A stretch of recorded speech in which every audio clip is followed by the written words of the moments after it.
Okay.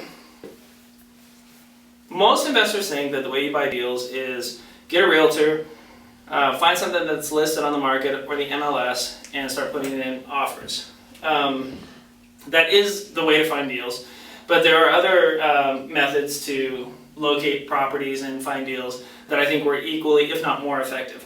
Now, each one of these methods, short sales, auctions, bank tapes, and private portfolios, I could spend hours discussing each of these topics because there are nuances and terminology and understanding that one has to pick up and learn to do that effectively.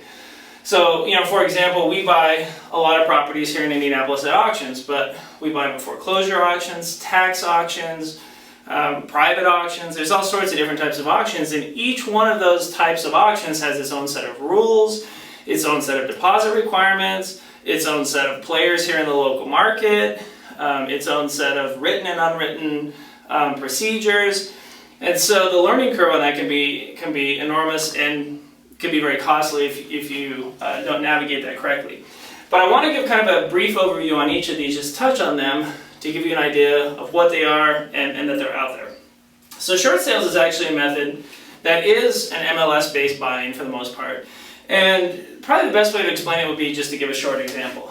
So Mr. and Mrs. Homeowner have a house that they owe $100,000 on.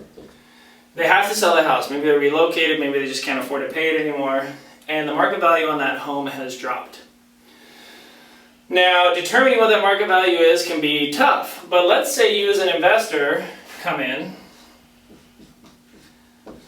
and you put an offer on you do your homework and you feel like that property, if it's completely fixed up, could be sold for maybe $90,000, okay? So you go to Mr. and Mrs. Homeowner and through your realtor, you write up an offer for maybe $75,000. Now the bank, let's say that Chase is the bank. Chase looks at your offer of $75 and they say, well, obviously we don't want $75, we want our $100.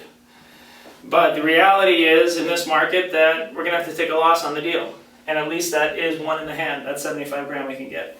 So Chase reviews it and they decide to sell the property short of what's owed on the balance and accept your $75,000 offer. Now, Mr. and Mrs. Homeowner that sell the home, they still owe that $25K to Chase and they have to work that out with them. But from your standpoint, you bought the house for 75 grand. Now you can go in and move into it and live in it, or you could put a renter in it, or maybe you can get the rehab done for $5,000 and sell it for $90. Or maybe you hold it for a couple of years and hope that it comes back and you can sell it for $100 again. Those are all strategies that people do with short sales. And the person who gets shorted on the sale is the bank. Well, and the homeowner because their credit's screwed and it actually goes on their credit as a short sale. So that's short sale buying. There's a lot of opportunities because the subjectivity in short sale buying is at the point of what's it worth and what's it worth based on its condition. And that's a huge range of variability. And if you do a good job on putting that offer together, there's some techniques you can use to make the property seem like it's worth less in the eyes of the bank. And it's a whole interesting process associated with that. Now, like I mentioned earlier, there's a lot of different types of auctions. Primarily, you have lender foreclosure, you have tax auctions, and you have private auctions. Each one of these has, like I mentioned earlier, its own set of requirements that are associated with it, but the one underlying theme that we've seen with auction buying is that you can buy deals for anywhere from 20 to 60 cents on the dollar. That's the advantage. So if you figure out how to do it, that's the payoff. And that's something that our team, we've now purchased over 1,500 properties at auctions, and it's one of our favorite ways to buy properties. But again, huge learning curve, and without assistance and without guidance, a lot of pitfalls. Bank tapes are, they call them tapes because they're tapes of properties, and what a bank tape is let's use the Chase example again, but let's say Chase has foreclosed on 100 properties in Indianapolis, and usually what they'll do most commonly is relist the property with a local real estate agent as an REO. Okay? Real estate owned property. Sometimes what banks will do is they'll take the properties, put them in a pool, and look to sell them to one investor. Now, we personally have had a lot of success with the big banks, the national banks, but we have had an enormous amount of success with local banks. So, for example, there's a local bank here in Indianapolis who contacted us a couple months ago about a portfolio of properties that they were foreclosing on. There had been some health issues with the husband and wife, and they had neglected the investment properties, and they contacted us and said, look, there's 72 units total, broken up between everything from single family homes up to a 10-plex. And if you guys can come in and buy all of the package at once, buy the whole tape of properties, then we'll sell them to you for 55 cents on the dollar. Okay?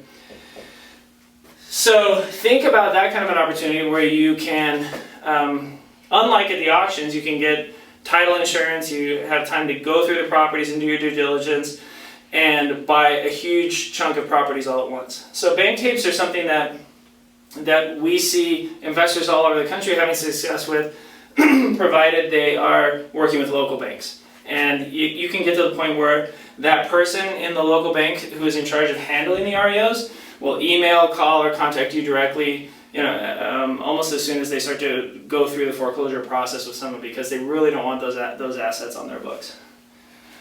The last method of buying that I wanted to touch on today is private portfolio. And unlike short sales, auctions, or bank tapes where you can go to the bank, go to the auction, go to the MLS to find these deals, this is something that develops over time as you network. Literally, I got an email this week from an investor who said, hey, I know that you buy properties in Indianapolis. Would you be interested in this list of properties? And with that was a price associated with it. He found out about me through an attorney that I know. And it's a unique opportunity because right now, I'm the only person that has dibs on buying that portfolio, because he knows that those are in areas that I buy properties. He knows that I could close them all cash. And so he knows that the quickest way for him to sell that group of properties is through me.